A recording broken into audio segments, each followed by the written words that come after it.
Welcome back to the Make Time for Success podcast. This is episode number 126. In this episode, you're going to hear me say the word wow a lot because I'm listening to my special guest, Nicole Tsong.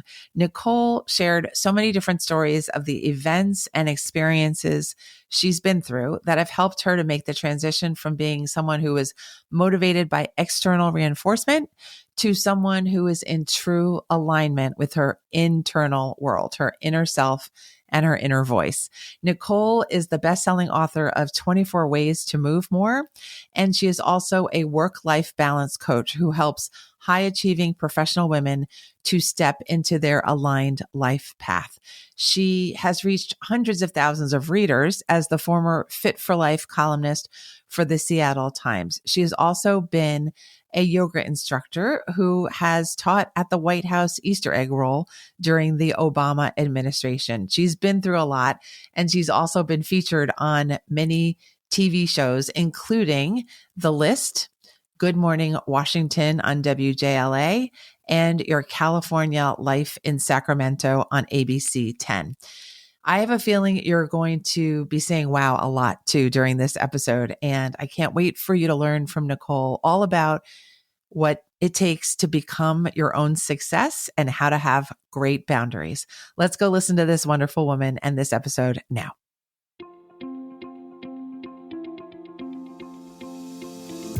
Hi, I'm Dr. Christine Lee, and I'm a psychologist and a procrastination coach. I've helped thousands of people move past procrastination and overwhelm so they could begin working to their potential. In this podcast, you're going to learn powerful strategies for getting your mind, body, and energy to work together so that you can focus on what's really important and accomplish the goals you want to achieve. When you start living within your full power, you're going to see how being productive can be easy and how you can create success on demand. Welcome to the Make Time for Success podcast. Hello, my friends. Today, I am extremely excited to welcome Nicole Tsong to the show. She and I are just getting to know each other as friends and colleagues, and I'm already so excited that I know her. Welcome to the show, Nicole. Thank you so much for having me, Christina. It's such an honor to be here with you. Thank you for being here. It's my honor to have you here.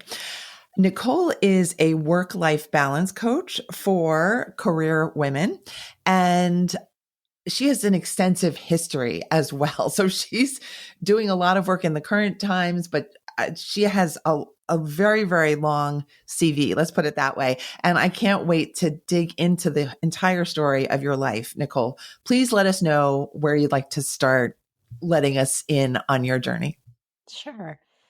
I usually start probably around the college era because we don't have to go all the way back, although sometimes it can go earlier than that, especially with like the name of your show and talking about success. And I've been thinking about this one a lot recently, especially for this conversation around where did I start to understand or define success for myself? Like, where did I get that from? And I would say growing up, Chinese American kid in the Midwest, was very much based on the standards of other people and like achieving essentially. And I was always a really good student. And so I did it through my activities. Like I played tennis, I did violin, I did all these things. And the whole goal was to get to a really good college. And so I always think about it that way. And it was sort of funny, like my 15, 16-year-old self thought the pinnacle of life was getting into the correct college, right? And so then, and I did, and I went to Dartmouth College, I went to an Ivy League.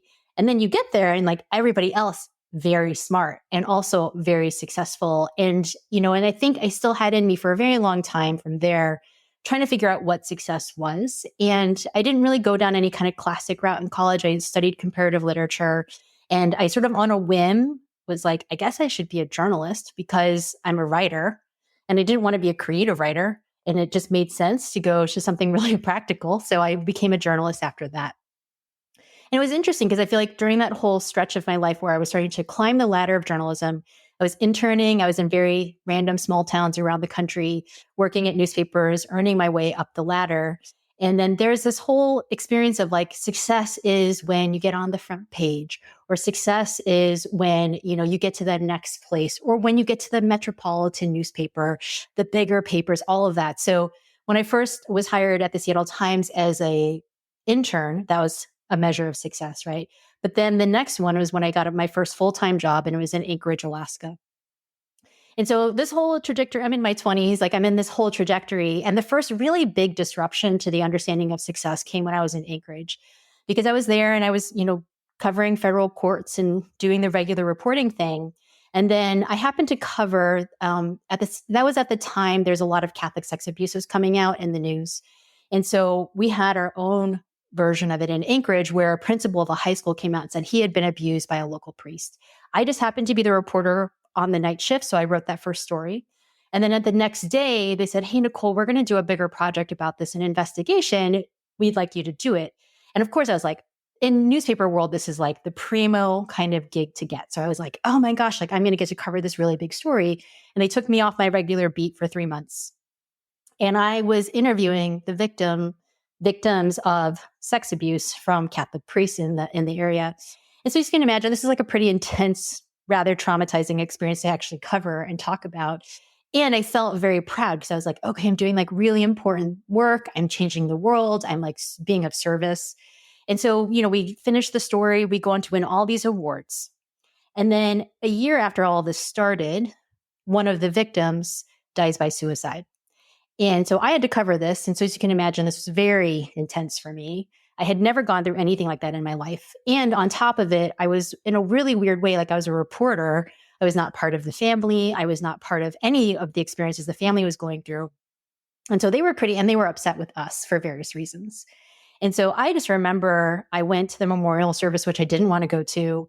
And I'm just in the bathroom bawling, like crying. I'm like, I can't take it. And then my editors are trying to soothe me, but they're like, middle-aged, nice men editors who like have no idea how to handle this like young reporter who's freaking out and losing her mind at that moment. And I ended up having to go just through some therapy at that time to really help myself. And I really at that time started to understand that was not my definition of success. Like that to me was like, I'm like, this is not worth it. This is not worth money. This is not worth anything. And so I tried to divert myself. Like I decided to try to change within journalism, and I ended up moving into features. So I moved to the Seattle Times. I was a features reporter for a while, but then a few years in, they were going through layoffs and they decided to move me over to the newsroom. And I was like, in my mind, I'm like, oh my gosh, I could go through that again. I really don't want to. And I was like, I need to get out. And so that was the first time in my life, and I was in my early 30s then, of like, I really need to make a change. I really need to change how I'm running my life and the choices that I'm making. And that was probably the first really big intuitive moment. I mean, it took me 7 years from the time I had that tough experience to the time where I was like, I really need to make a major change in my life. Wow. Thank you for sharing some of the details of your journey. And I was just thinking how courageous you are to even have tried journalism, let alone going to Anchorage, let alone doing that very intense story, let alone being in the bathroom, expressing your feelings and feeling your feelings, and finding your way through even more stress after that, but also finding yourself to a way of taking care of yourself after a lot of hard work and a lot of struggle and a lot of striving. And I find myself wondering, through that period while you were a journalist, were you feeling successful, or were you thinking that it's just around the corner? I guess, what was your relationship to yourself while you were doing all that hard work? I don't ever feel like I felt that successful. I mean, I felt successful on a surface level in that I had won awards. I was working at a major metropolitan paper, and it didn't feel like true success. Like I didn't feel that deep level. Still felt like there was always something out there for me to go get and to go after. Like in journalism in particular, sort of the ladder you climb as you get to the New York Times, and like that's the pinnacle of success. And then I know people at the New York Times, and I would argue that's not how you would feel even at the New York Times. Like it's not. It's this external circumstance defining success for yourself. And I did not understand that at the time. And I would say it took me a very long time to understand that it was not about these external factors. Like I'd even say, I left the newspaper to become a yoga teacher because that was the only place I felt good. It was the only place I felt connected to myself. It was the only place where I was like, oh, like I could be present. My only job is to be myself. And there was still at the same time this feeling of like, well, to be successful now, like I have to really go teach a lot of different classes. I have to, lead teacher trainings. I have to instill some kind of external version of success and learning. And at the same time, yoga did teach me to connect inward to myself, to connect much more deeply into my intuition. And I started to learn what it was that would drive me to be in a choice that I think of success now as like a choice that's self-expressed versus a choice that's pressured. Like somebody else might think that's a good idea. Because during that time when I was a yoga teacher, I actually started writing a fitness column for the Seattle Times. And I was freelancing that. And that was like the best gig I'd ever had at the newspaper. I was like, this is so much fun. I just get to try new activities all the time. And then during that time, I heard the call to write my first books. And so that happened. And it was interesting because it's like, I had actually never wanted to write a book when I was a journalist. And when I left, I was like, oh, this seems so strange that I would write a book now. But I think it was at that time me starting to understand that when I was making a choice from expression, I was making a choice from service, I was making a choice from something that felt really like my higher calling and purpose, which is really what I work with women on. Like, what is it that's calling you versus what is it that everyone else expects you to do? And when you can distinguish and discern that for yourself, that's when you can start to make choices that feel really fulfilling, really gratifying. And then your life actually opens up. And I would say me deciding to write that book and even to leave the newspaper, both of those choices helped me start to open my life to a new pathway. That's so beautiful. And I find myself thinking about what you mentioned about your Chinese American background. And I'm wondering along the way, what thoughts have you had about the cultural influences you've had and maybe that pressure to conform to some of the cultural norms there, maybe having high status things or high status period, or accomplishments that you can maybe see that are very notable. Can you comment on that for me? For sure. I had a lot of push-pull, I think, with that. Even as a kid, I was always rejecting the idea of like what success was for Chinese American kids. And I saw the kids were like really into science and math and like went on to Harvard and became doctors. And I was like, I don't do that. Right. So I would reject like that you had to go be a doctor or go be a lawyer. And my parents, to their credit, never pressured me and my sister around the career path we were in. And when I wanted to be a paleontologist, my dad definitely nudged me away from that. He was like, that's maybe not, what about journalism? And so that's how I kind of went down that track. But I feel like there was the pressure around being a certain level, like for sure in my family, like all of my cousins on my one side all went to very good colleges. And so there was pressure to be like, oh, can we achieve from that level of education? I never really felt pressure about how much I made in terms of money, but I felt pressure like journalism was a prestigious kind of job. So it was like a more subtle version of it because I didn't go down a more traditional route in terms of the kind of career I chose. But within the careers that I had, there is that level, I think, of success and pressure still that I experienced. And I internalized, I always was like, oh, okay, like I have to achieve. I'm not going to achieve that way, but I'm going to achieve in a different pathway. And I thought it was independent, but it was still really being affected by the idea of what success looks like. Yes, beautifully said. I find myself now wondering about the yoga effect and what did you learn from the practice of yoga? How did it change your relationship with how you are with yourself? Well, I didn't realize before yoga that I had an internal dialogue that was running things all the time and criticizing me and telling me I was bad at all these things in my life. So that was the first place. I think when I was first started going, I had moved to Seattle. I didn't want to join a gym. And it was like a very functional choice. I was like, I'm just going to join a yoga studio. And so I joined. And then what I realized is like, I would enter feeling very stressed about a story, thinking my editor might call me, worrying about all of those things. And then, you can't bring your phone into the room. So I would just like leave everything in the cubbies. And then at the end of class, I would no longer be worried about it. Like I might check my phone, but I wasn't feeling anxious and stressed. And I was like, oh, wow, like this is so phenomenal. Like I can feel so much better from 90 minutes of yoga practice. And then I started craving it. Like I started wanting to feel like that all the time. And I wanted to go more and more consistently. And really at that time when I was starting to look at the place of like, what kind of career do I want? That's when I was like, the only thing that actually really makes me happy is yoga. So that was like a big part of the reason I went down that pathway. But I would say on a deeper level, so there was like this really physical strength that I got from it that I really loved. But on a deeper level, yoga means union. It's a union to self.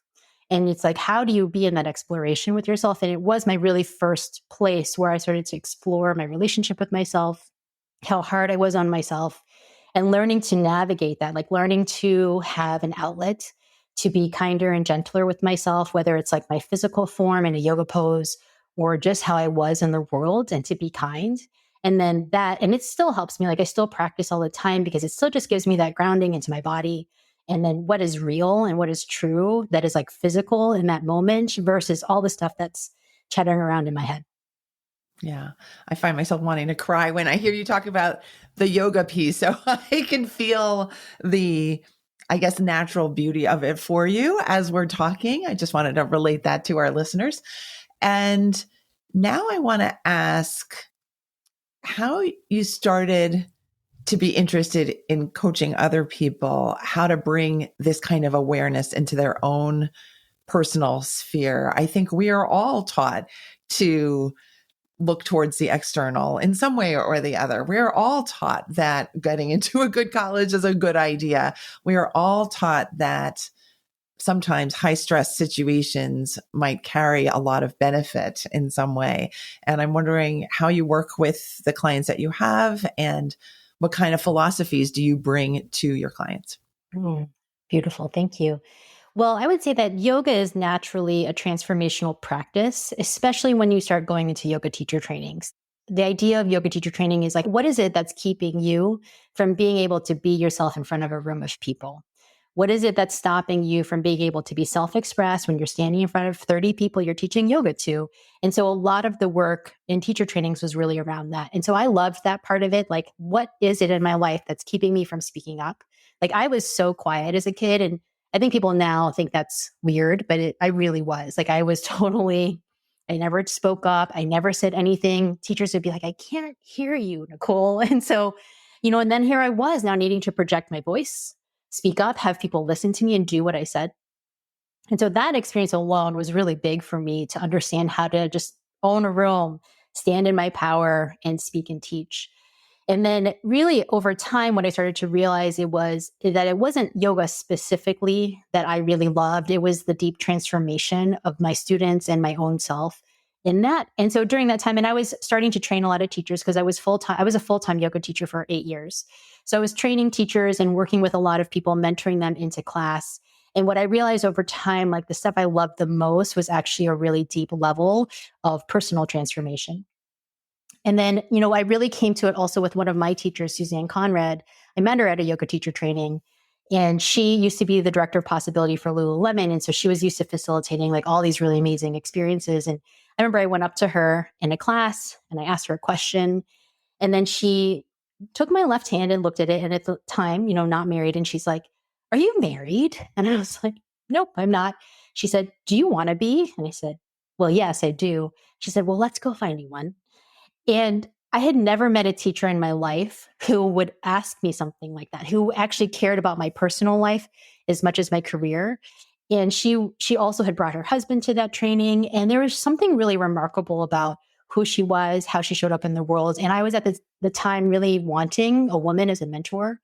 And so I started working with her, and she trains coaches and certifies people. And so that's really where I started on the journey of working more deeply into certification. And I would say that she really changed my life in that I started to understand how important all components of life are. That if you're focused just on career or achievement, like you're never really going to feel fulfilled until you have all the components of your life in place. Your health, your family, your personal life, all those pieces are so much more important. Like so many people come to me, and this is the funny thing to say, because people come to me for career a lot. We always end up working on personal. Always. And really what people ultimately come out of working with me often is improved relationships with their parents or with their siblings. And it's sort of an interesting thing because I don't think people think I want to hire a coach to help me with those things. And yet at the same time, like, could you even say what that value is? Could you even put a monetary amount on that? Because it is so important to all of us, like me too. And so it's been really interesting for me, and that really helped me also in my relationships with my family, learning to set clearer boundaries for myself around who I am. Like, how do you start to really evolve and grow? And that's where I started that journey with her about a decade ago. And then while I was doing that, so I was kind of combining yoga and that kind of coaching work. And then I really got clear that I just wanted to coach and support people into that full growth and expansion. And that's really what I do today. That is beautiful. I think we're all wondering, did she find you a husband? Yes. Oh, you want to hear the whole relationship stories? Yes, of course. Well, 7 weeks after I met her, or I was in that training, I met my ex-husband. And so I did. She'd worked, 2 months. 2 months later, I met him, dated him. I had stepkids, was married. And then she also really helped me navigate divorce, which I think a lot of people don't really realize how important it is to have help with that. Navigated a divorce. I separated from my ex right before the pandemic. And then I dated through the pandemic. So I feel very proud of myself for that. So I dated all the way through the pandemic and met my now fiance, and we're getting married in April. Congratulations. I knew the end of the story, but I wanted to hear, did Suzanne have a role? And it sounded like she had a big role, which is wonderful. Congratulations on your upcoming nuptials also. Thank you. You mentioned boundaries, and I think the term can be in some ways confusing to people. And I'm wondering what your take on the whole concept is and what you've learned and how you teach people to have better boundaries. I feel like the biggest thing I see with people around boundaries is they tend to always think that boundaries are about other people. It's very easy to be like, well, I need to have boundaries with that person. Like, it's always about the external still, instead of actually starting inside to be like, okay, what is it that's going on with me that I need to have boundaries with people, or I'm not reinforcing them, or I'm not owning who I am to actually have that happen. And so I always say boundaries start with you, and really having boundaries with yourself. Like, how can you start to enforce boundaries with other people if you can't even manage the boundaries of your own self-care, your own mental health? Like, if you're not setting any boundaries with yourself, it's going to be very difficult to reinforce. And on top of it, if you're not taking care of yourself, you're not going to be in the mental place where you can actually enforce it. Like, you can't even be in a clear place. I find a lot of people set boundaries from reaction. Like, I'm just mad at you, or like, that's wrong, etc. But if you're in a clear, grounded place, you often don't actually have to do that much with your boundaries with other people. Because if you're in a good, clear place, things roll off your back. You're not so worried about it. It doesn't become such a big deal. And if you do need to set some, you can do it with real kindness and compassion. I feel like that word is missing a lot in the conversation around boundaries. It's like, how can you be kind? How can you be loving? To me, boundaries are simply a way to be more loving in the world. And sure, there's some people who try to encroach. I have a boundary quiz, and we talk about different boundary tendencies. And I'm a boundary pleaser myself, which is the kind of person who wants everyone to be happy. He's always like trying to make sure everything works for everybody else. And you'll say yes without even checking your calendar. So if you're like that kind of person, your job is to start to really work on those boundaries with yourself. And then there's also boundary breakers. And there are people who tend to push boundaries pretty hard sometimes. And so those people, you do have to work out, like, how would you set a boundary with them? And then there's ones I call a boundary brat, which is someone who's really rigid about their boundaries. Like, they're kind of self-righteous about it. They're like, I've got a boundary, you better stick to it.